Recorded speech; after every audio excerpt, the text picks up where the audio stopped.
Have you ever wondered why individuals with the deepest spiritual awareness frequently emerge from the most turbulent, broken families? Why does it seem that you, the one who perceives beyond surface appearances, who experiences emotions with profound intensity, are cast as the outcast, the one nobody understands, the family's emotional target, the perpetual stranger within your own bloodline? If you're drawn to expanding consciousness and diving into life's hidden dimensions, subscribe to Fractal Wisdom so you never miss essential insights along your spiritual journey. Now, let's address what most people refuse to acknowledge. Your suffering isn't divine retribution, it is spiritual preparation. Carl Jung, a pioneering figure in both psychology and spirituality, understood that each person enters this existence with a capacity for individuation, the process of becoming our most authentic, integrated self. Yet here is the truth rarely spoken aloud. For those chosen to raise collective awareness, your metamorphosis starts within dysfunction itself. Your birth into a family resembling a war zone rather than a refuge is no accident. Jung observed that becoming who you truly are represents life's greatest privilege, but there is a crucial caveat. Your authentic self doesn't surface through ease. It is forged through turmoil. When your formative years are saturated with emotional coercion, domination, abandonment, or disregard, you're compelled to discover a transcendent source of love. That source isn't your family. It is something infinitely greater and more profound. Some name it God, others the universe, or your higher consciousness. Dysfunctional families serve as your initiation ritual, your soul's training ground. They don't create your gifts, but they hone them relentlessly. The perpetual demand to validate your existence, the emotional volatility, the dismissal of your reality, all of it drives you inward toward the sole remaining refuge, your divine connection. This explains why the family outcast carries the strongest spiritual potency. You're not merely someone who thinks differently. You're the one willing to confront what others desperately avoid, while those surrounding you remain unconscious within their delusions. You were awakened prematurely, forced to comprehend love through its absence, compelled to master compassion because you've known cruelty intimately. This transcends poetry. It is fundamentally psychological. Jung taught that the shadow, the unconscious wounded dimension of our psyche, must be illuminated for transformation to unfold. You weren't born into darkness to embody it, but to comprehend it, endure it, and ultimately convert it into wisdom. When your family distorts your reality, attempts to manipulate your thoughts, ridicules your intuition, or dismisses your emotional existence, they unknowingly forge something indestructible, your spiritual resilience. You discover how to stop seeking external validation. You learn to amplify your inner guidance above external chaos. You master standing firm when everyone attempts to diminish you. Here is the spiritual revelation. You required that environment because your soul didn't incarnate for comfort. You came for mastery, to embody your destined self completely and share your gifts with the world. From childhood, you had to learn standing in your truth despite opposition, protecting your peace amid chaos, and releasing concern for others' opinions. Because the spotlight never feels secure unless you've learned thriving in shadows. Let's be explicit. Some families function more as spiritual confinement than if you experience constant misunderstanding, shame for being excessive or different, or emotional punishment simply for expressing truth, you're not alone. You're not cursed. You're chosen. But being chosen doesn't begin with illumination. It starts in shadow, and that shadow frequently bears the faces of those nearest to you. When ye that sound exaiki, identified family as the primary soul, shaping environment. While many thoughts intended with security and connection, Jung cautioned that unresolved generational trauma creates what he termed complexes, emotional wounds unconsciously directing our behavior. And you, chosen one, were born into that storm's center. A toxic family system isn't coincidental. It is a karmic curriculum. You incarnated into circumstances testing every aspect of your being, not for destruction, but for awakening. When love becomes conditional, emotions invalidated, and authenticity punished, you're thrust into premature spiritual consciousness, not from weakness, but because your soul declared readiness, ready to recognize your worth without applause, ready to establish inner security without external approval, ready to shatter ancestral patterns so deeply embedded they've become invisible within your lineage. Jung believed wholeness requires confronting the shadow, the rejected aspects of self and society. You were born where shadow dominated. That wasn't error. That was your mission. Every dysfunctional family designates a scapegoat, the nonconformist, the questioner, labeled dramatic, selfish, unstable, difficult. That is typically the most spiritually evolved person present. You weren't born to maintain dysfunction. You were born to dismantle it. That disruption isn't theatrical. It manifests as quietly refusing self-betrayal despite losing connection, crying alone after manipulation, yet trusting your intuition, healing inherited wounds so they terminate with you. Being the black sheep brings pain. Yes, but it is also sacred, because stepping outside the system enables clear perception, and only those who see clearly can initiate change. Toxic families don't merely neglect emotional needs. They condition you towards self-neglect. They assign roles, caretaker, achiever, invisible one. They reward self-betrayal and punish authenticity. But beneath the surface, alchemy occurs. Each time love withdraws, when you speak truth, you begin valuing authenticity over approval. Each time control masquerades as protection, you reclaim sovereignty. Each time tenderness is denied, you become your own source of gentleness. This doesn't glorify suffering, it honors its spiritual function. These wounds don't shatter you, they awaken you. They redirect you from conditional love toward unconditional alignment with Source, with soul, with something deeper than worldly experience. The truth, your family was your initial spiritual battlefield, and just as warriors don't train in peaceful meadows, your soul didn't choose easy incarnation.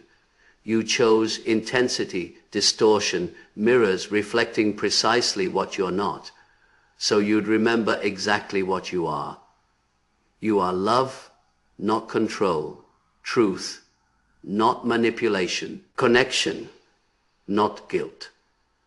This is your sacred initiation.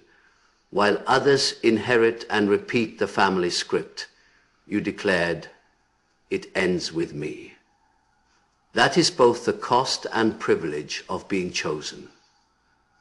Let's discuss what happens when your light penetrates illusion. Because the uncomfortable reality is, when you begin ascending, toxic people rarely celebrate. They criticize, mock, manipulate, or attempt dragging you back into the chaos you're transcending. Your growth threatens their illusion. Your healing disrupts their comfort. Your clarity mirrors what they haven't confronted within themselves. This makes staying grounded essential, not optional. You're not here for their approval. You're here maintaining source connection. When you stabilize your frequency, no surrounding storm can derail your path. So how do you protect your light while still among those who misunderstand your journey, who criticize, mock, or attempt controlling your energy, here are 3 transformational spiritual tools. First, the spiritual umbilical cord. Visualize a luminous cord extending from your navel skyward, reaching source, not an abstract God concept, but tangible connection to unconditional love, wisdom, and power. This cord is your divine lifeline, providing what your environment cannot. When feeling drained, judged, invisible, return to this visualization. Picture light flooding your body, strength into bones, peace into heart, clarity into mind. Let that spiritual nourishment sustain you when human love fails. You're never disconnected. You simply must remember reconnecting. This transcends metaphor. Your nervous system responds to beliefs and imagination. When you believe greater support exists, your body literally calms and regulates. That is the power of spiritual tethering. Second tool, stop personalizing their projections. Toxic environments echo one message. You're excessive, insufficient, selfish, changed. None of it is real. Their words mirror what they refuse confronting within themselves. This is Jung's shadow concept, denied psychic aspects projected onto others. When accused of being difficult, manipulative, dramatic, it reveals more about their inner chaos than your truth. Practice this. When someone attempts shaming or belittling you, pause and affirm, that is not mine, that is their shadow. This doesn't claim perfection, but refuses carrying undeserved blame. That is sovereignty. When you stop absorbing their shame, it cannot adhere. It deflects. You become immune.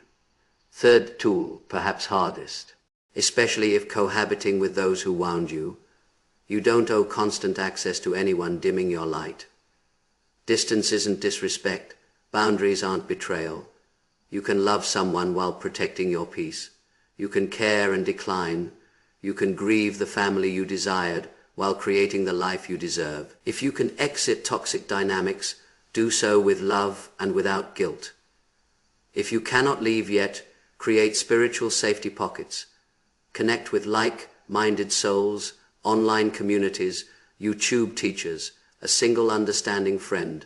Find people elevating your frequency, not depleting it. You're not meant healing in isolation. More time with people reflecting your soul, not your wound, accelerates your light stabilization. Your placement in a toxic family wasn't accidental. You were positioned there because your soul possessed strength to transmute pain into purpose, and now you're accomplishing it. These tools aren't spiritual platitudes. They're soul survival equipment. They help you remain rooted in reality beyond chaos, where your worth isn't questioned, your love isn't weaponized, and your voice isn't silenced. So if today feels heavy, return to your source. Remember the cord, remember your identity, and remember you were never broken. You were being prepared. The world may not have honored you yet, but your path is sacred, and you're walking it alongside millions of other souls. Let's be honest. Sometimes the spiritual path doesn't feel enlightening. It feels like complete dissolution. You might experience moments of wanting to vanish, where the burden of being misunderstood, the silence of isolation, and the agony of emotional exile feel insurmountable. When nothing makes sense and even God seems silent. But this doesn't indicate brokenness. It means you're breaking open. Chosen ones frequently walk despair's edge because the pressure is that intense. It is not weakness. It is the soul expanding sufficiently to birth new frequency into this world. So if you've numbed pain through distractions, addictions, overthinking, or dissociation, don't judge yourself. That was your nervous system attempting survival. But now you're ready to thrive. Let me state this directly. You cannot surrender, not because you owe anyone else, but because your presence here is a gift. Your existence now in this moment isn't random. You're part of a global soul, wave awakening to higher consciousness, and your pain wasn't meaningless. It was preparation. You weren't just healing, you were being refined. This planet is shifting. Old systems are collapsing. New paradigms are emerging. And chosen ones are blueprints for what is next. You carry within you the empathy, vision, spiritual endurance, and raw humanity that will guide others through their darkness. But to accomplish that, you must survive your own. Once you've shattered the illusion, once you've stopped seeking love from those who never learned giving it, your gifts begin surfacing. Clarity emerges. You suddenly sense truth bodily without overanalyzing. Sensitivity becomes strength. You detect things before manifestation, tune into emotions like frequencies, and use that intuition as compass. Empathy transforms from emotional burden into healing power. You know how holding space for others without losing yourself in their pain. Creativity, once fear blocked, begins flowing. Words, ideas, visuals, healing practices pour through you like water through unblocked channels. And most importantly, you stop awaiting permission. You begin living authentically, openly. This is the chosen one's emergence. But here is the trap. When you've existed in survival mode extensively, pain can feel familiar, even safe. Depression whispers, stay small, stay hidden. It is safer addictions, whether to substances, people, overworking or numbing, say, you don't have to feel this now, but you're not here to numb. You're here to feel and still rise. You're not too damaged, too late, too tired. Every time you choose feeling instead of freezing, every time you choose staying instead of escaping, you reclaim a soul fragment. There are people you haven't met yet who will be transformed by your story. But first, you must live it. The family may never apologize. The validation may never arrive. The healing may never be acknowledged by those who broke you. But that is irrelevant because your liberation doesn't require their participation. Your peace doesn't need their understanding, and your light doesn't depend on their permission. You are proof that darkness can create galaxies, and you are the reason someone else will persevere one day. You're not behind.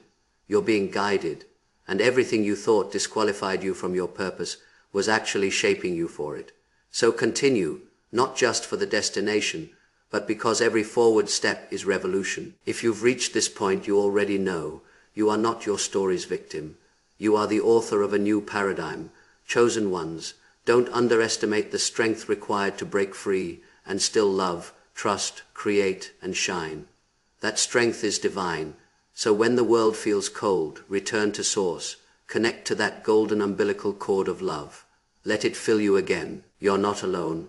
You're not lost, you're becoming. And the world has been waiting for exactly who you're here to be. Thank you for watching, for relating, and for participating in this unfolding awakening. Your presence here matters more than you know. If you found value in this video, give it a like. It helps more chosen ones find their way to this space. And if you're journeying through healing, awakening, or simply navigating life as a deeply feeling human in a chaotic world, subscribe to Fractal Wisdom. We're building a soul-aligned community where truth, growth, and light are always welcome. Drop a comment below and share how this resonated with you. Your voice belongs here.